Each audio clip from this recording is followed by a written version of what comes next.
Tonight on Metro News, we talk to an investor in South Canterbury Finance. The tiny particles causing a big fuss. What is nanotechnology? And the children making a splash at this year's Cultural Festival.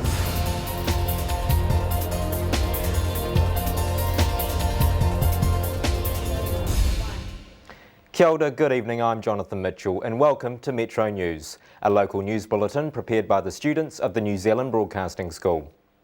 The news this week has been dominated by the collapse of South Canterbury Finance, but investors are relieved they're getting their money back under the government's guarantee scheme at a cost to the taxpayer of hundreds of millions of dollars.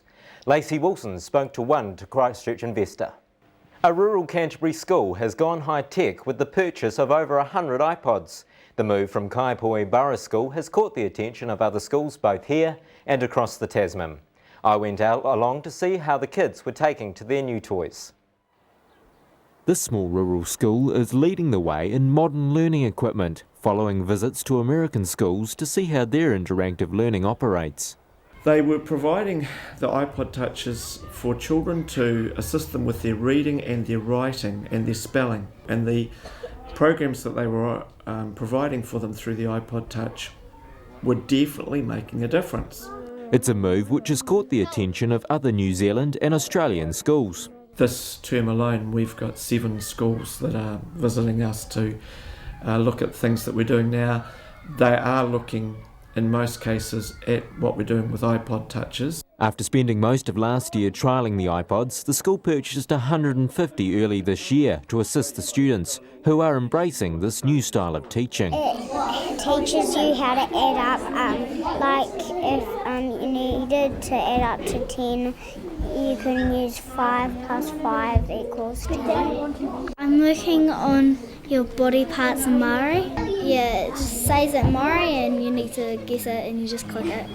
And teachers are also seeing the benefits. I've used them a lot for maths to support our maths program and Te Reo Māori language as well, and we studied South Korea as part of our FIFA World Cup thing, so the kids were using them to find information.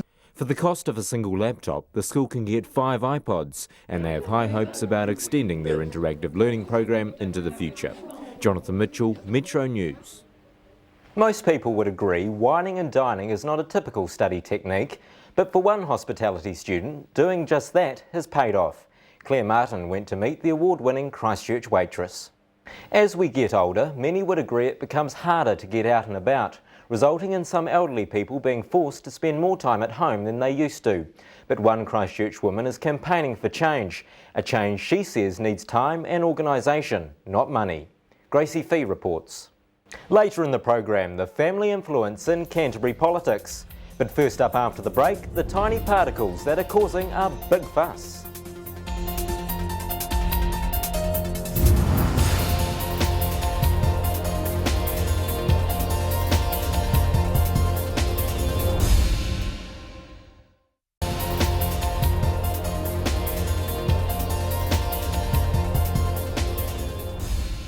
Welcome back. Science and art, you wouldn't usually put the two together, but a local exhibition has done just that. It's displaying images and art inspired by a very small field of science, nanotechnology. We'll hear from an expert in a moment, but first Marcus Irvine checks out the exhibition. The man who inspired the exhibition is Professor Simon Brown. He explained nanotechnology and its implications to Marcus Irvine. You may notice it's double up on some election billboards around the city. As I've been finding out, for some candidates, politics is a family affair. This election will be a little different for this mother and daughter. Mum Nairi is campaigning for a second term on council and for a third term on the Shirley Papanui Community Board. Daughter Anna is hoping for a spot on the same board, and they both share similarities. Our sense of humour. I was just about to say that. Our sense of humour is probably our most common feature. And every other way, she's probably like her dad. Oh. Another candidate is this man. Tim Carter's family have over 50 years' experience in local politics. His father and grandfather have been on the city council before, and now it's time for Tim's shot. I think it is important to look up to what they've done, particularly my grandfather. 39 years is a huge length of civic service, so and that I'm very proud of, and if I could emulate some of his achievements, that would be fantastic. After a stint in local politics in the 90s, Chris English, CEO of the International Aviation Academy, is following in the footsteps of his family as well. I come from a well-known Southland farming family, and it's also well-known in political circles in Southland, particularly obviously my relationship with Bill. The Bill he's talking about here is Deputy Prime Minister and cousin Bill English. So is he taking advice from his more widely known cousin? But no, we certainly don't discuss politics. A common trait about these candidates is that they've all been exposed to politics and local issues from a young age, and they all look back on their family life as a strong influence. Families who are politically interested, they discuss politics, and their offspring obviously hear those conversations and become fully involved, and they can see that it's actually a very vibrant and interesting activity to get involved in. Probably because I was aware of the political environment, I probably realised how I could get involved when decisions or issues happen that I didn't agree with. And will Anna call Nairi mum if they get the chance to work together? I don't know, I hadn't really thought about it. Yeah. Boss? Councillor Butter, everybody else calls me that. Really? I don't know, you might have to call me Nairi. Yeah, right. That'd be weird. And carrying on the family tradition is now a waiting game for these election hopefuls. Jonathan Mitchell, Metro News. Later in the program, what keeps this 93-year-old volunteer searching for answers? But first up after the break, making a splash at this year's Cultural Festival.